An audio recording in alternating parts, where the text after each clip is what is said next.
Today, students, we are doing part 1 from lesson 12 of the EVS 1 textbook for Standard 5. Food for all. So come along then. Let's read and understand it.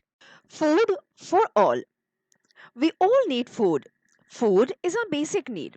In today's lesson, let's learn about the traditional and modern methods of growing as well as preserving crops. Now, before we begin this lesson, children, can you tell number one, which vegetables do we get around the time of Diwali? Which fruits? Which grains? Two, what are the seasons for jawar, bajra, rice, mangoes, oranges, and jackfruit? And three, which parts of the plants do we use as food? Think about all these questions. And to check your answers, you can visit our website at www.jkacademypro.com. You'll get the link in the description box below. Now, let's learn about agriculture. So, agricultural seasons.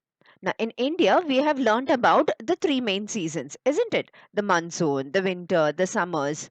But to produce the crops, even farmers go through a season. So, there are three seasons, but there are two main seasons in the agriculture. So, let's learn about it. Now, we get food from plants.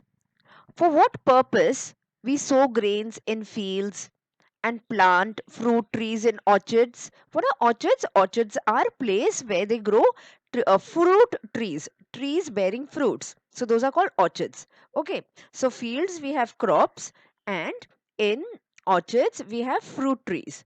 So for what purpose we sow grains?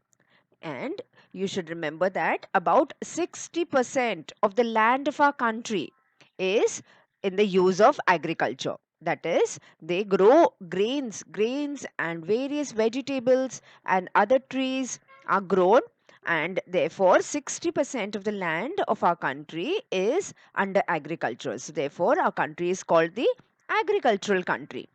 So there are two main agricultural seasons in our country. So let's learn about it. The season from June to October is called the Kharif season. So if you notice the months, children, they are the rainy months, isn't it? So during the rainy months, that is from June to October, it is called the Kharif season. And in this season, the crops are watered mainly by rain. So farmers grow crops that require a lot of water, like rice. Rice requires a lot of water. So farmers will grow crops that require a lot of water, so they don't have to water the plants. So the crops get water from the rain. Then the next season is from October to March, that is after the season.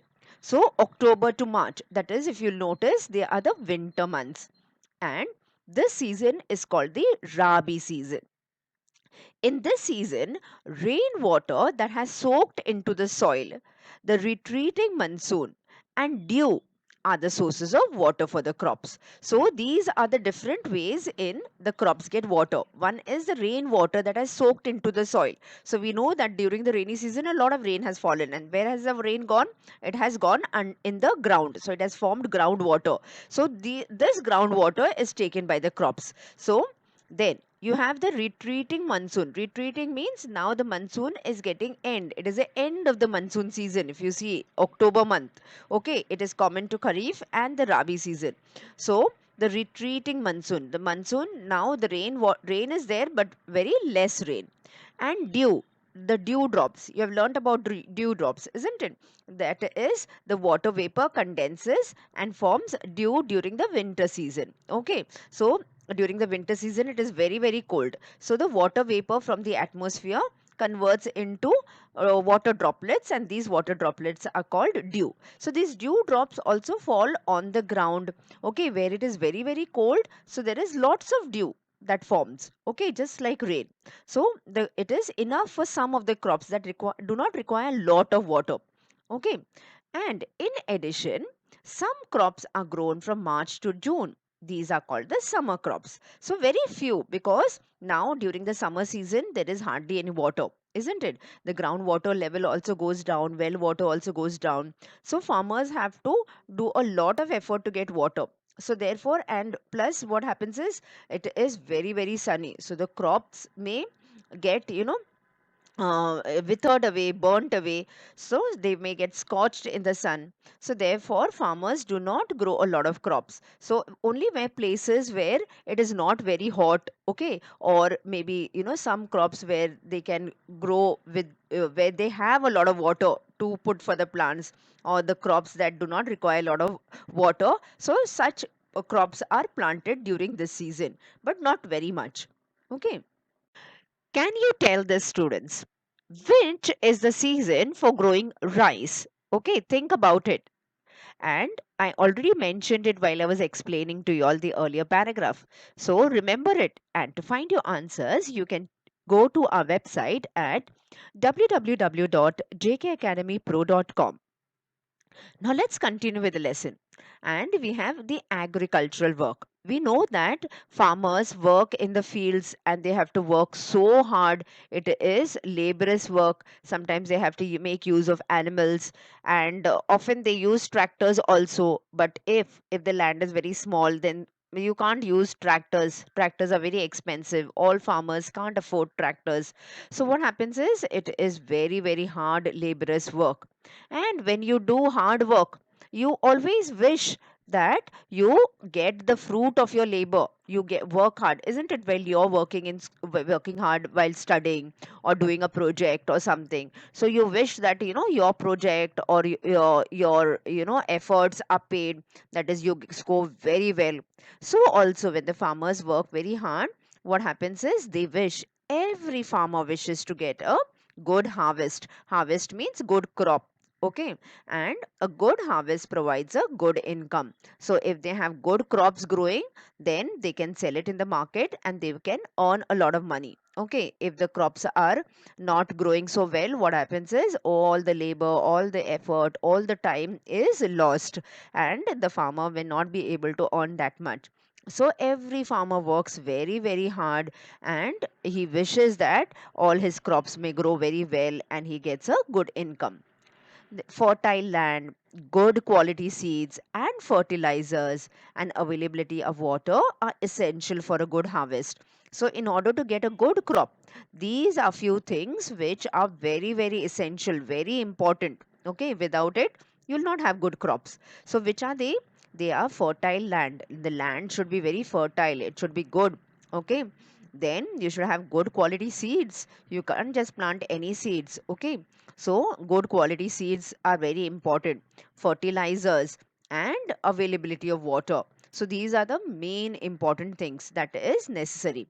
And it is also necessary to carry out task of tilling the land. What is task? Task means work. Work of tilling the land. Tilling is plowing, planting seeds and all those things. So that is called the tilling of the land. If you follow the picture over here, see, you can see the farmer working so very hard in his field. And the crop in the field must be protected, and the harvested crop must also be stored safely.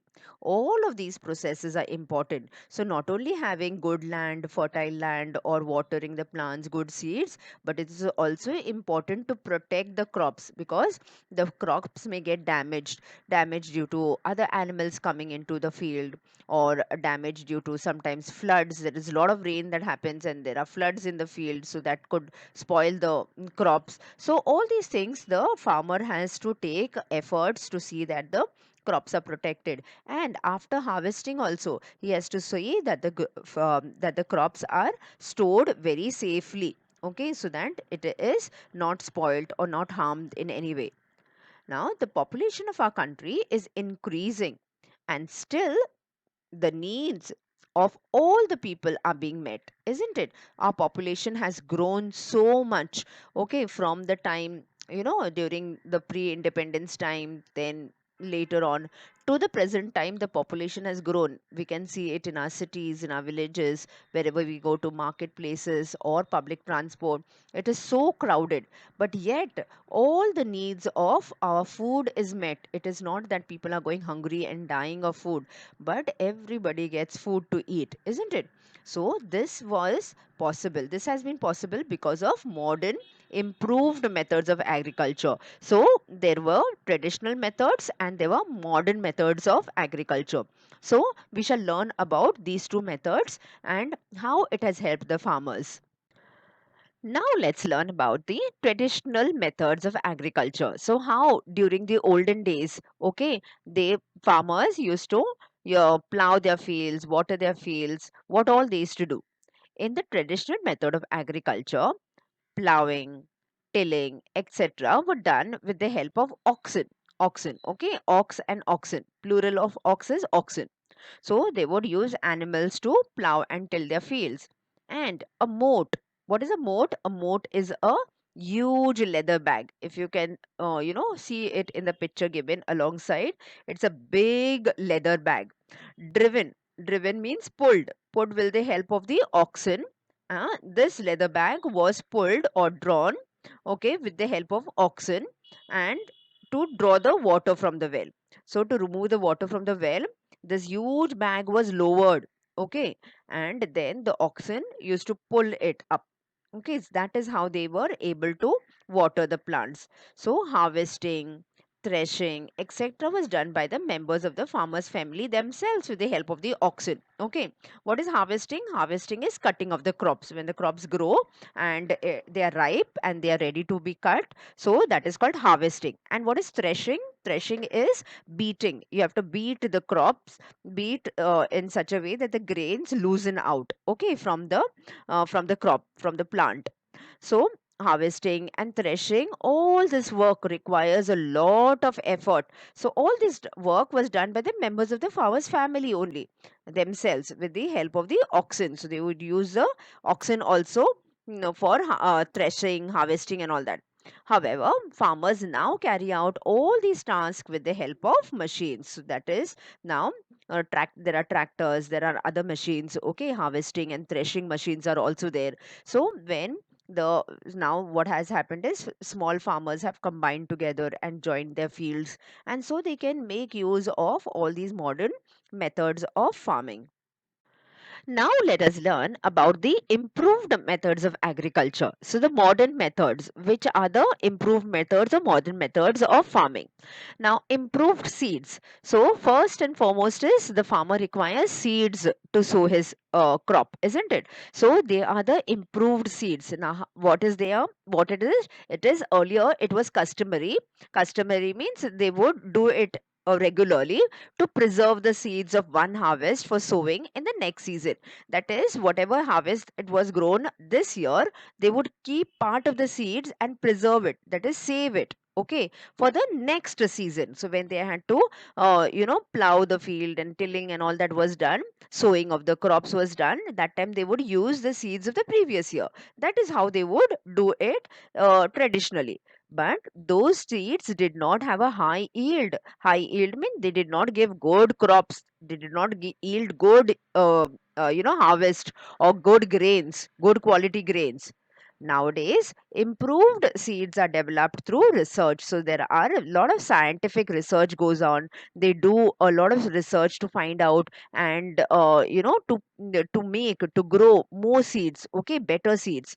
So they are available in the market for every crop such as jawar, rice, groundnut, wheat, etc. So whichever crop you want to grow, good quality seeds are available in the market. Okay, you have to buy. The farmers have to buy these seeds, and they have a high yield. Okay, so higher yield than what the traditional seeds is to give. So now here these seeds give good crops and they can resist pest attack. Pest is all the insects. Sometimes insects attack the crops. Okay, so when they attack, what happens is the farmers lose their crops and lose the income. Okay, so here there are these plants. When they grow, they will resist means don't allow the pests to attack. So the pest will get repelled means they will run away from these crops. Okay, so such seeds are also made available. Then some varieties of seeds become ripe for harvesting in a shorter period of time. Okay, so these seeds grow, these plants grow very fast, and so the farmer can harvest it and he can grow more crops. Okay, he can take another round of growing crops. So this way these seeds grow very fast. While there are some other varieties, okay, some give a high yield even with low water supply. So there are some varieties of seeds which do not require much water. They require very little water and yet they will give good crops, good yield, good harvest. Okay, so these are the improved methods, improved seeds, okay, which the farmer can use it, and they are easily available for the farmers nowadays. Modern methods of irrigation. Now, what is irrigation? Irrigation is watering the plants. So, modern methods, plants require a lot of water, isn't it, to grow? So, crops grow well if they are watered at the right time. So, watering right time and right quantity is very, very essential for the crops to grow well. So, water from rivers, lakes, and wells are used for irrigation in addition to rainwater. Earlier the farmer had to depend on rains, okay, but now they have rivers and lakes and wells are built in such a way that the water can be stored. Even in rivers and lakes they build walls around it, okay, that those are called the bunds. Okay, so bunds are built so that the water doesn't get flown away to other places, so it is collected at one place. So that is how farmers make use of. In addition, there are greater quantities of water are stored by building dams and bunds on the rivers to obstruct. Obstruct means not allow, okay, the flow of water downstream. So they will build walls. These walls are called bunds, or they will build big dams, okay, so that the water doesn't get flown away. So this also helps to raise the level of the groundwater. Now, how is this possible? Because what happens is you're not allowing the water to flow off. So the water stays. And where does it go? It goes, seeps into the ground. So the ground also has a lot of water which they can be used by the next season of crops. Okay. So we have seen that there are two seasons. That is the Kharif season. Kharif season uses rainwater and the Rabi season uses the groundwater available. So if the groundwater is available, you can have good Rabi crops also. So these are some of the modern ways of irrigation. And crops were traditionally watered through canals. Okay, now what are canals? Canals are passageways where the water was passed. Now let's look at this picture earlier given to us. Can you see these passages? Okay, so these are called the canals. So what they would do is, farmers, when this big bag, that is the moat, was pulled up with water, this water was emptied out in these canals. Okay, they would make these channels now for the water to flow into the field. Okay, so that was the traditional method of watering it. So they would use these canals. However, much water from the canals is lost due to evaporation or seepage into the ground. So when this water would flow, what would happen is most of the water would get evaporated and the other water would seep into the deep inside the ground, so the crops would hardly get it. Okay, so the farmer had to again and again and again and again keep on watering it. But now certain improved methods of irrigation are used, which provide enough water to the plants and at the same time help to save a lot of water. So there are two things now. No, so modern methods of irrigation, what happens is it provides enough water to the plants as well as it also saves a lot of water. Now, how is this possible? So, this is possible by drip irrigation and sprinkle irrigation. So, these are the two methods. Okay. Now, what happens in drip irrigation is they will put all these pipes, and these pipes have holes. So, the holes are made in such a way that they go directly to the crops itself, and they will open the tap, so the water passes, and when the water passes, it will the water will come out of the pipes from these holes and it will go to the crops themselves. So the water is not wasted and you can give enough water. So you can control the level of water that you are supplying. So this way it acts as a two-way process. One is enough water is supplied to the crops as well as the water is not wasted. So this is called the drip irrigation. And we also have the sprinkle irrigation. In sprinkle irrigation, the sprinklers are put, and water is water, the tap is opened and the water passes through the pipes over here where the sprinklers are, and the sprinklers sometimes can move in 360-degree direction, so it can move around, so the water gets sprayed to the large fields. So if you have very big fields, so you can use the sprinkle irrigation method. So let's read about it. So the drip irrigation method makes use of pipes with holes. This ensures means make sure that the required amount of water drips only near the plants. Okay, so the water is not wasted, it doesn't get dripped or flown away anywhere, so it will go right near the crops. So the holes are made in such a way that they plant the crops near the holes. Okay, so thus full use is made of the available water. And what about sprinkle irrigation? Sprinkle irrigation makes use of sprinklers of different sizes that spray water directly on the plants. So even with standing crops, you can have the water going to the crops that are standing. So it moves around. So what happens is when the sprinklers move, the whole area or the whole field gets watered, and all the plants are watered at the right amount. So here again we see that enough water can be supplied, as well as you can save on water, so there is no wastage of water. Now here is something for you to do. Find out. Find out one. Name of two varieties of improved seeds of jawar, and who helped the farmer to drive the moat. Okay, think about it. We already learnt this. So who helped the farmer to drive the moat? And how is groundwater lifted these days? So water goes into the ground. So how is it lifted up? Think about it. And to check your answers, you can visit our website at www.jkacademypro.com. You'll get the link in the description box below. Do solve the exercise given to you at the end of this chapter, as well as all the other questions given to you in between the lesson. And to check your answers, you can visit our website at www.jkacademypro.com. You'll get the link in the description box below. Do remember to like, share, and subscribe. This is end of part 1. For a complete lesson, do watch part 1, 2, and 3.